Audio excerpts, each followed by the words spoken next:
rather than randomizing it, and Michael Bryant was the higher seed. He chose to play, and it was likely the difference as he took down game 1. As you do see both players sideboarding here. Again, stay tuned with us. After our quarterfinals is over, we will be giving away those 3 months of premium. We will find who got the answer to AJ's question correct. A very difficult testing question. It was a tough one. It always is. Mentally taxing. You have to puzzle through. You have to find the right hashtag and the... Yeah. You are a real meanie. Yeah. That's for sure. So, Rug Delver versus Jund, sideboarded. And we see both players reaching here, and Jeff Rasmussen is down a game. You have his deck list in front of you. Go to it, my friend. Submerge, 3X. That's got to be the first one in. Basically, a free, at least tempo card, if not removal. We also have a Mind Harness. You can steal a Tarmogoyf for a Deathrite Shaman. Give it beatdowns for a few turns. Sure, why not? And that looks like it's it. Maybe Sulfuric Vortex, probably not though. 3-mana spell that gets Abrupt Decayed, and you know, Jones can actually clock you pretty hard if you're not careful. Yeah, likely just Submerges and the Mind Harness. Taking a look over here at Michael Bryant's sideboard, as he has taken a step away. He has simply had enough of this tournament. He is over it. Yeah, he's walked off set. Cut. Bloodbraid Elf is certainly a good place to start. Powerful magic card. You know, as long as he can get to the 4 mana, which is a weird thing to say, but at the same time, when there's Wastelands and Stifles running around and you're able to control those Deathrite Shamans with Fork Bolts and Lightning Bolts, it might be a little bit more difficult than you think to get to 4 mana. Umazawa Shite certainly going to join us. You see 3 copies of Duress here. You also see 2 copies of Nile Spellbomb that can keep those Nimble Mongoose and Tarmogoyfs in check. But the interesting card here, at least to me, maybe it's not that interesting, is Engineered Plague. The reason I find it a little bit interesting is because it can name a Mongoose for a Nimble Mongoose to take care of those forever. It can also name Delver of Secrets if he hasn't drawn one yet to take care of those forever as well. This is a little bit narrow in its application. I'm not sure if that's a card that you would want to board in here or not. It's both a little narrow and a little slow. I think that the Jund deck likely has better options. I don't think Michael's going to bring those in, but it is something to consider. I think that Michael is much more likely to bring in the Nile Spellbombs. As you said, they do sort of neuter the Mongoose and can, you know, buy some time against an opposing Tarmogoyf, as well as just sort of power through your deck and draw to your super good cards like Bloodbraid Elf. Yeah, absolutely. So when Michael comes back here, I'm sure we'll continue playing, but I mean, someone's going to have to go talk him down here. Yeah. Like Such a diva. Yeah, it's simply unbelievable. Grafdigger's Cage being the graveyard hate card of choice for Jeff does not work against Punishing Fire. Right? It's just creatures and flashback cards. That's correct. The Punishing Fire is neither of those things, yes. As Punishing Fire kind of walks the line. Yes. Oddly enough. So Punishing Fire is actually pretty good in this matchup, both killing both sides of the Delver of Secrets. Yep. You know, the Delver and the horrifying result of the experiment, the Insectile Aberration. But it also makes Goyf on Goyf lethal. Yeah. Finishing off a Goyf after fighting. Pretty good. Jeff does have the Wastelands to fight the Groves. I don't know.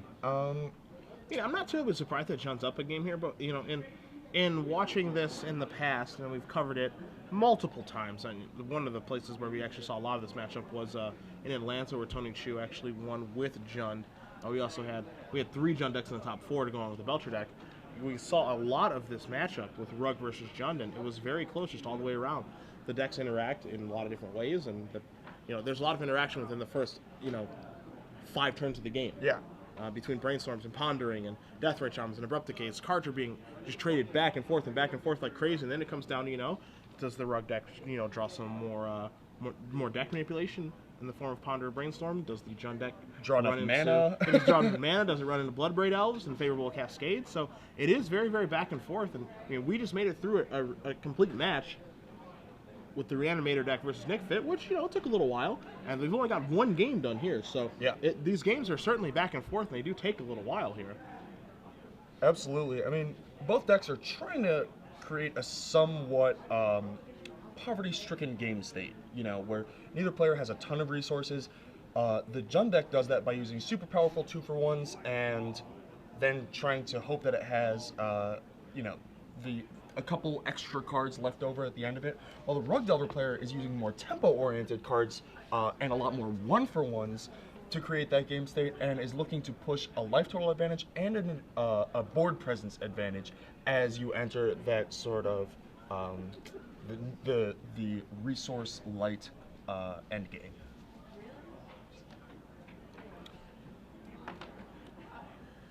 All right, so Michael does look pretty happy with the setup of his deck. You see him just shuffling away here.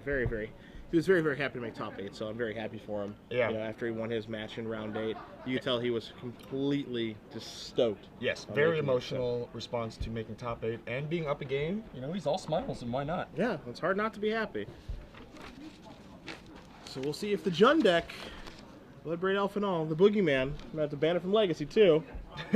time to go. The problem with Legacy is there's like 5 Boogeymans. It's time to get up and get out, Mr. Bloodbraid Elf, or Mrs. Bloodbraid Elf, depending on, I think it's a Mrs. I don't know if elves like genderize like that in Magic lore. Yeah, nerd cred, right? Yeah. I literally have no idea. I mean, because, you know, in some you know, canonical universes, elves are what's the word? Genderless? Sure. Androgynous from my director. And I'm pretty sure they're androgynous in almost all fantasy settings. But what was that word you used earlier? Conical? Canonical. Canonical? As in of canon. I don't know what that means. All right. Sorry. I'm just gonna keep going. I'm gonna power through. I'll explain it to you. I don't know what that means. So, but in other fantasy universes, I know what it means. Okay, good.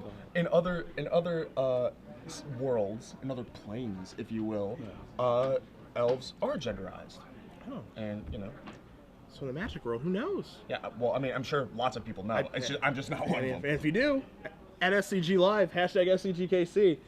Send all those to AJ. I was gonna say, and tweet at Cedric. Tweet all those to AJ. Cedric A. Phillips.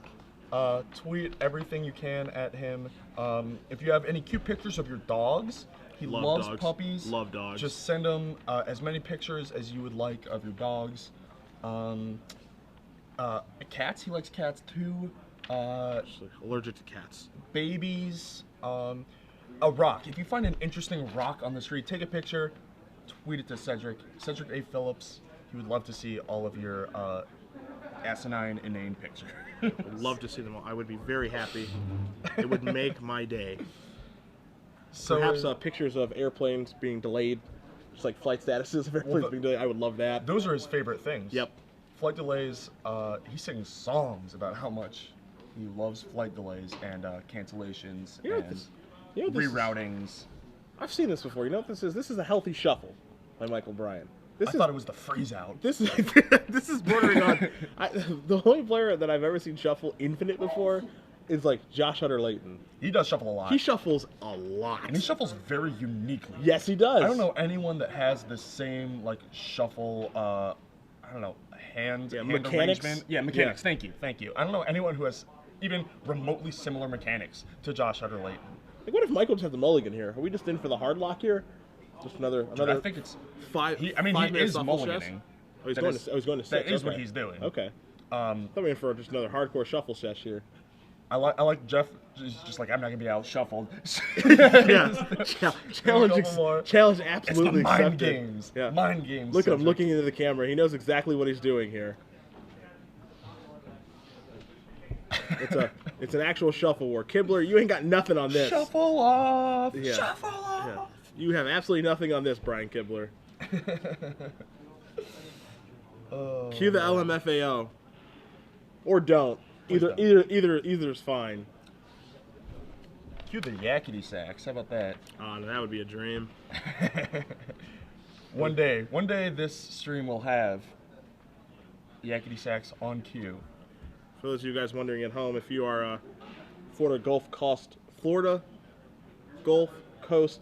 University fans, that's FGCU out there. And AJ, I know you're a big one.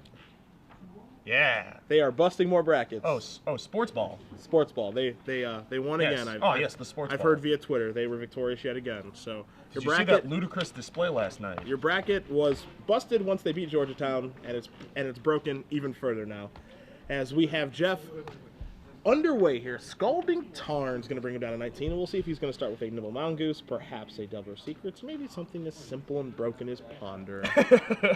As simple and completely unfair and ridiculous as Ponder. There was no bitterness in your voice at all, Cedric. Not at all. It's good that you don't take everything personally. I actually like Ponder, okay? It's just brainstorm. I don't really like Brainstorm. Brainstorm is very difficult and hard to cast correctly, whereas Ponder is less difficult to cast correctly, so I like Ponder. That's fair. As we do see Nimble Mongoose come down here for Jeff, so he's going to get the beatdown start a little bit early here. We'll see Michael take his turn, but a quick update for you guys there at home. We do have a result for you. Grant Wilkinson playing Ant, I can't believe it, did beat Lance. Wow, took out Fox McCloud. Excuse me, Tom McCloud. Yes, Tom McCloud is down. Tom did manage to get a game, though, so that's a little bit impressive. Well, he was, used the boost to chase, did a barrel roll, etc. I believe these are Star Fox jokes. Yeah, I really wanted to feature them just so I could make more, but And poor ones at that. I'm going to have to, satisfy myself with just those. As Michael does search for a basic land, does not want to be wastelanded yet at this point. You see Punishing Fire in his hand, among other things, and Nile Spellbomb is going to keep that Nimble Mongoose in check for a little while, as Jeff does draw a Crozin Grip, so we'll see just for how long. Crozin Grip, an interesting sideboard card. We're looking at the Umezawa's Jite, specifically, as well as it does, kill the Nile spell bombs, and the Uno Sylvan Library, which is not really that big of a threat, but it's in your deck to kill Umezawa's Jite. Yeah. And then if you draw it and you're in a spot where killing something else is good, then you can. There's no rule against it. Now, one thing you see here, as you see two Nimble Mongoose coming across, is Michael. The goose is loose. And so is the Mana Screw monster. He's loose too, because Michael doesn't have any. Well, he fetched a basic forest to not get wastelanded, but now he can't even cycle his Nile Spellbomb to try and draw some more lands. Yeah. As we do see, Jeff is happy to pass back. What did I say was going to be the way that the path to victory that Rug Delver takes? Mana denial against the mana-hungry deck. That's right. And Michael Bryant kind of doing Jeff's job for him. Yeah. As you see Jeff's hand right now, he has 2 copies of Lightning Bolt, a Rough Tumble, a Crozin Grip, and 2 copies of Submerged. So to say that his hand is good is a bit of an understatement. And I think we're going to be moving on to a Game 3 a lot sooner before later here. Moose is loose. That's probably one of the more obscure references I've made, so I would be impressed if somebody knew that. Mm-hmm. And we have some more plinks for one. Nimble Mongoose. Let's talk about Nimble Mongoose a bit. Can we? There are very few answers to a Shroud creature in the format right now, besides Supreme Verdict / Terminus from the control decks. None of the other decks really have that good of an answer, save for one card. Cedric Phillips, can you name that card? I cannot. Liliana of the Veil. One of the format's defining cards, the second best Planeswalker in the format, maybe even of all time. It is quite good. And it is one of the cleaner answers to a Nimble Mongoose. We have Bog decks and Jund, both with access to the 3-mana Planeswalker, and I feel like I should have known that. Jund is one of those decks that I just named. I feel like I should know the answer to that question. Yeah, it was kind of a softball. Yeah, it I was was. trying to make you look, like a legacy expert a little there, but As we are going to see a Deathrite Shaman here from Michael, a pretty ripe submerged target. yes. Which, when an opponent is missing land drops, denying them a draw step, it's just rude. Yeah, It's just it rude. really is. Let the guy draw. I would take it personally Yeah. if I were Michael. So you see Jeff is going to sacrifice that Misty Rainforest, search out a volcanic island, so his mana base is online. He can start throwing those lightning bolts upstairs. Stairs. we'll see if he does want to do that, or if, probably see a Submerge get cast here too in just a moment. And there is a Lightning Bolt to take out the Deathrite Charm. I'm a little surprised it goes there instead of just submerging it. Yeah, that is a little interesting. I have another card I want to talk about, and that is Spell Snare. A lot of Rug Delver decks, almost all of Rug Delver builds, do not play Spell Snare. They have Dazes and Pierces, as well as Forces, but Spell Snare is a card that is usually only a control deck card. And Jeff choosing to play it here when it is unbelievably good against Jund. Here he's trying to counter a Chains of Mephistopheles. Pyroblast protects it, but Jeff does have 2 Crowsand Grips in his hand, and he lands and he can take it out. That's a rough tumble from Jeff. He did. Not a card I expected to see come in, but it does kill Deathrite Shaman and or Dark Confidant. And we are going to bring up Chains of Mephistopheles for you guys so you guys can see exactly what it does. Very easy to understand. I was going to say we're not going to see exactly what it does. We're going to say what it says. I think it explains itself quite well. Yeah, that's part of the reason we're going to bring it up. It's a really intuitive card. I'm actually going to read this aloud. Every time a player draws a card, that player must first discard a card from his or her hand. If there are no cards in player's hand, take top card from library and place it in the graveyard instead of drawing. The enchantment does not apply to the first card drawn by a player during the draw phase. So pretty simple. Yes. Straightforward, intuitive. I love how in the middle there, they were running out of room for the text, so in addition to shrinking it, they sort of went caveman. Yeah, started dropping articles. Yeah, take top card. Yeah. From library. And speaking of caveman, I think that's what the artwork is. It's just a monster from a cave with a chain. That's Birdie from Street Fighter, actually. That's who that is. So what Chains actually does is, if you would ever draw an additional card, wow, Brainstorm with Chains in play is straight horrible. You discard a card, then draw 1. Discard another card, then draw 1. Discard a third card, then draw 1. Then put 2 back. I don't know if he is confident enough that he wants to just brainstorm to find a land, or if he didn't realize that interaction. Chain's a pretty complicated card, a pretty not very played card unless you played Vintage around 2008. So losing a lot of value here instead of just being a little more patient, maybe trying to draw that third land, find Crowsand Grip mana, use the grip on the Chains, then you can draw as many cards as you want. Or you know what's actually kind of funny is he could be doing this on purpose to get to Threshold. That's true. I don't know if he's at that point quite yet. Well, he's certainly getting closer now, isn't he? Yeah. Even if it was an accident, it's now what Bob Ross would call a happy accident, because he is going to be attacking for a lot more damage. Silly Leona resolves.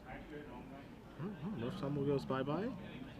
And you have to resolve that Brainstorm, my friend. Yeah. That's the trick here. That's why he discarded. I don't think he drew from that discard. He's got to draw another one. He's got to draw one more. He needs to discard one more.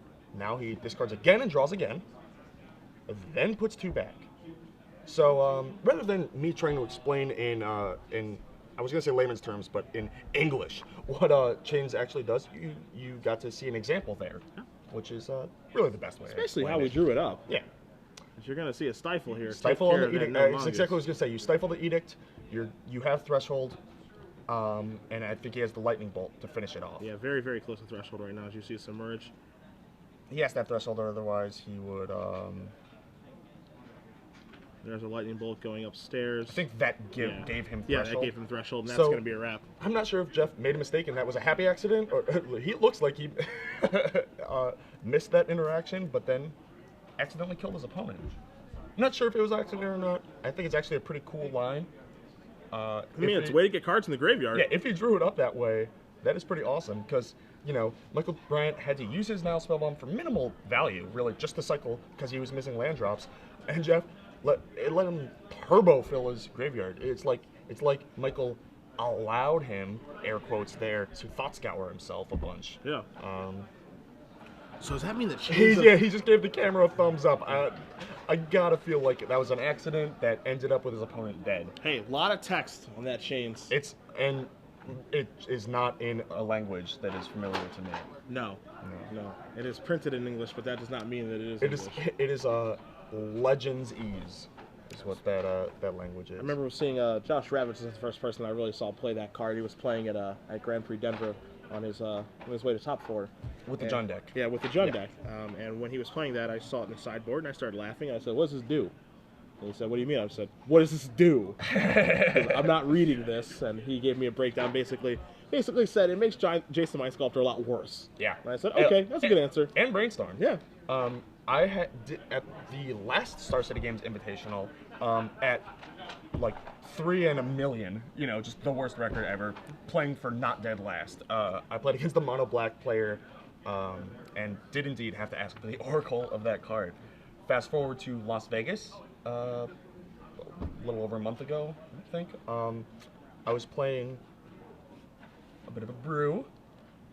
Yes, we all do recall. Yes, that you've been trashing ever since and during. Yep. But anyway, my opponent in game 1 cast a Chains of Mephistopheles on turn 2 against my deck with Intuition Accumulated Knowledge. How'd that feel? Not good. No. It was hard. Got to grind through that. Yeah. I think part of the allure of Chains of Mephistopheles is when you do play it, and you know what it does. But when you play it and you know what it does, and your opponent just has to go, Judge. Yeah. I don't know. Or they don't call a Judge, cast a Brainstorm into it, but kill you with it anyway. Hey, that was maybe what Jeff was planning. Yeah. So we do see both players shuffling up here. See, you're gonna have a shuffle off. Shuffle off. See who can out shuffle the other person here. Let me update our brackets here very quickly. We're gonna have Ant ad nauseam tendrils. Of course, he did advance against Lands, being piloted by Grant Wilkinson. He's going over to the semifinals, and it's going to be the winner of this match between Michael Bryant playing Jund and Jeff Rasmussen playing Rug Delver. We'll see what the Ant deck is going to go up against. And on the other side, we have, of course, Devin Kepke, who is he's hot. Yeah, He's hot. A little unstoppable, seemingly. With Reanimator, he's waiting for a winner of the other match between Steven Medanik playing Elves and Nick Carlson playing Esper Stoneblade. So we can see him actually in the background there, Devin, on the phone. It's just like, yeah, Mom, yeah, I can't lose. It's awesome. My opponent tears my hand apart, and I just draw exactly what I need. It's great. So my opponent, he had like 2 surgical strikes in my hand, but then I do show and tell, and he died. Isn't that awesome? Yeah. All right, I love you too, Mom. Bye. Yeah. I've been doing it to everyone all weekend. It's been fantastic. Mom, I'm such a powerful wizard. You wouldn't believe it. Yeah, and peace sign for Devin. I have to imagine the person that he's talking to is listening to the coverage and is now telling him what we've been saying. Hey, when you give a good he's looking around. How do they know I'm talking? When you give a good beatdown, you got to be pretty happy about it. Uh-oh. Michael concedes. Jeff wins. Yeah, Michael concedes the shuffle off. We have our winner in Jeff Rasmussen. All right, so we've talked about how important the play is. And both players have won when they were on the play. Jeff decisively. Yes. And Michael, maybe decisively. We don't know. But Michael going back on the play. And hopefully not going to have to mulligan and miss land drops this game.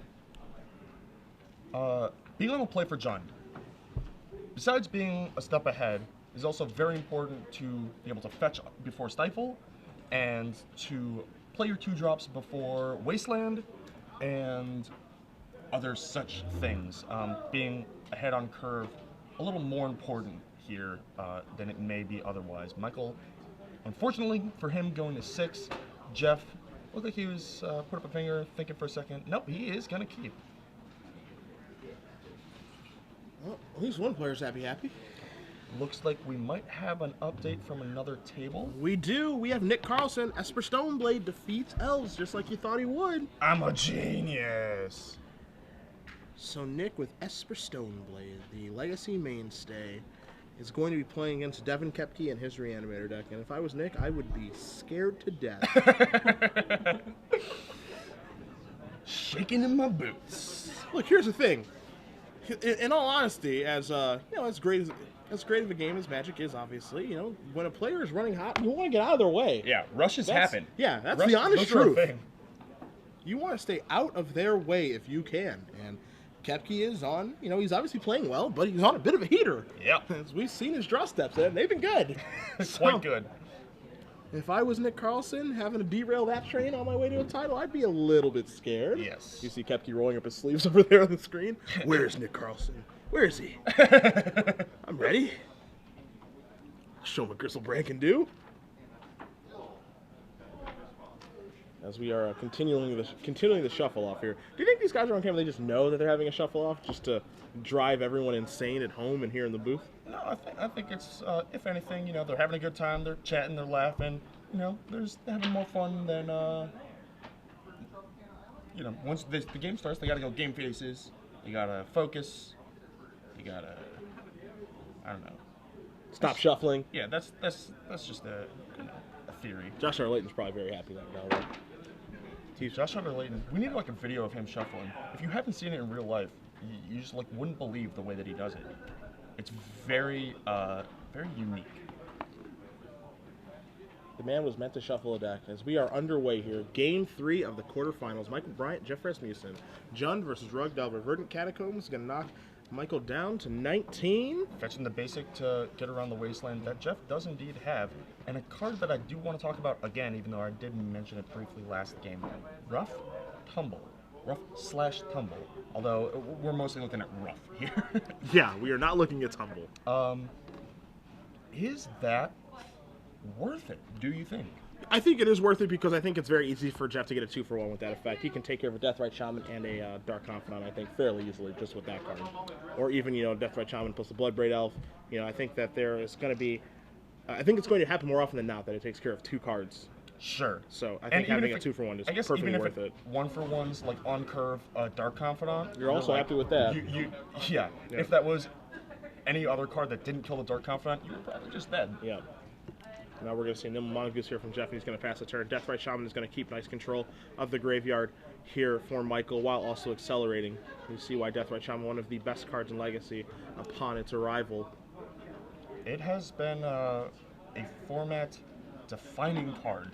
I'm willing to say that. It's actually kind of funny. When it first came out, a couple people were, I say a couple. A lot of people were only playing 3 copies because they were afraid that they didn't work together that well. But they're just so powerful, you want as many as you can. And now Liliana the Veil is here. It's going to make Jeff sacrifice that Nimble Mongoose. So you want to talk about an ideal start on a mulligan to 6. We just found one. Absolutely. As I was saying, the perfect, cleanest answer to Nimble Mongoose in the format. Michael Bryant having access to it and accelerating to it. Can't get, pierced that way. Didn't get dazed. Jeff possibly boarding those out, especially on the draw. Probably doesn't have those. Pretty confident, just slamming Liliana there, and it worked. So now we see Jeff thumbing through his hand. He has a Rough Tumble, of course, Nimble Mongoose, Sylvan Library to go along with the Volcanic Island and Wasteland.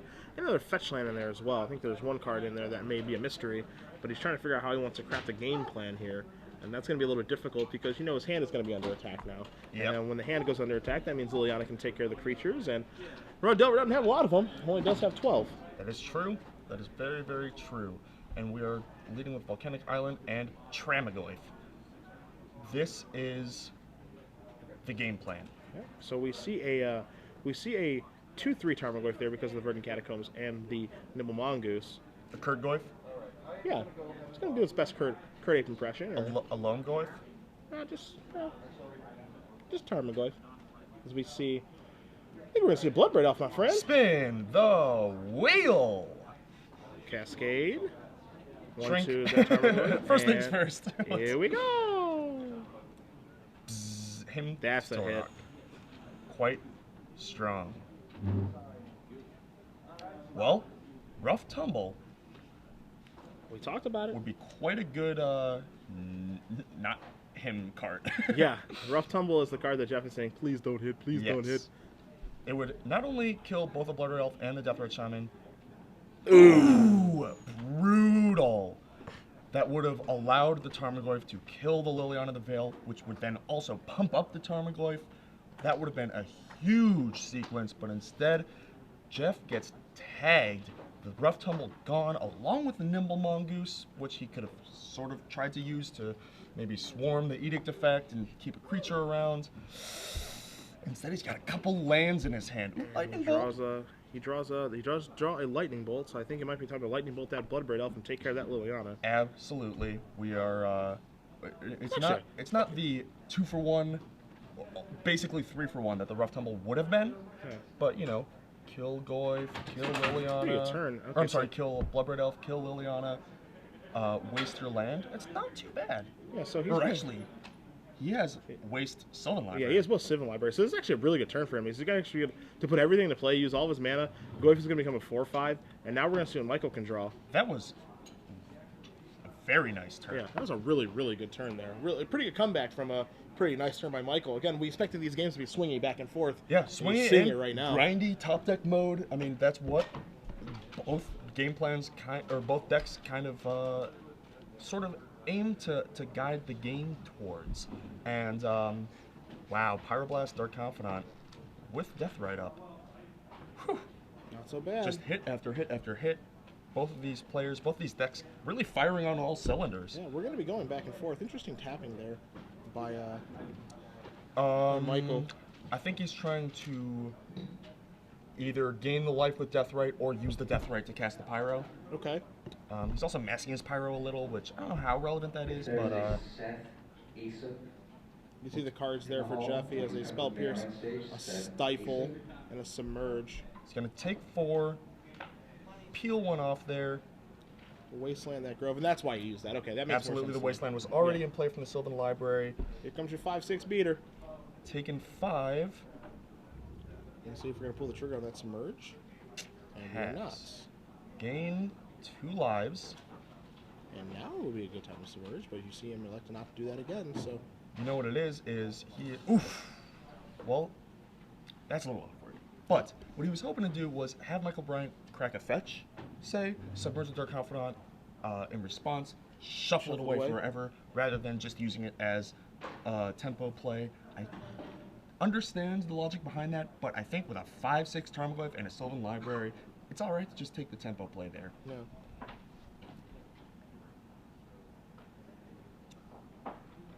Bob beat down. The best kind of beat down. Yes. An honest man's work. There's a fetch land. Ooh, and a Tarmogoyf. So, the fetch land will be able to make the Sylvan Library, see a fresh 3, not next turn, but the turn after, likely, if he chooses. Since that Spell Pierce, not the most enticing card. And a second 5/6. So that is going to change this game dramatically here, as you're going to see. Michael is going to want to gain a little bit more life here. He needs to keep his head above water. But Jeff has some solid cards in his hand. But the card that's most important one here. He still didn't use the Submerge. When the Deathrite was tapped, there's no red land. Yeah. He could have submerged there. I'm a little bit surprised that he's not submerging, with honestly. a pseudo time walk with 2 5/6s and a Sylvan Library. I don't know. Maybe that's greedy of me, but I take it. I mean, maybe he wants Michael to reveal a high casting cost card there, as you're going to see Wasteland take care of that Volcanic Island. Maybe, reveal a Bloodbraid Elf, deal himself 4 points of damage, then submerge then. Take a turn off the clock, maybe. A little bit surprised that he's not pulling the trigger on it as well, but as I was saying, the card that, obviously all these cards are important. I think the card that, Michael is obviously losing to is the Sylvan Library here, the manipulation, the card drawing, being able to find what matters. The Tarmogoyf was the 3rd card down, and instead it went directly into play. Yeah. Now here come the 5/6s. You see Deathrite Shaman looking to remove something here. And all those Red Elemental Blasts, as good as they are, they certainly can't save you right now. Going to remove Lightning Bolt, and maybe we'll finally see that Submerge here, so Dark Confidant cannot block. Nope, we're just going to keep it there. Surely now you standing firm on Submerge, does not want to cast it. Surely now you have to cast it. And those are going to go down to... No, they're not going to go down. I'm sure there are... It doesn't look like there's another instant in the graveyard. It looks like those do go down to 4/5s. Submerge is an instant that he can't put in the graveyard. Boom. And there it is.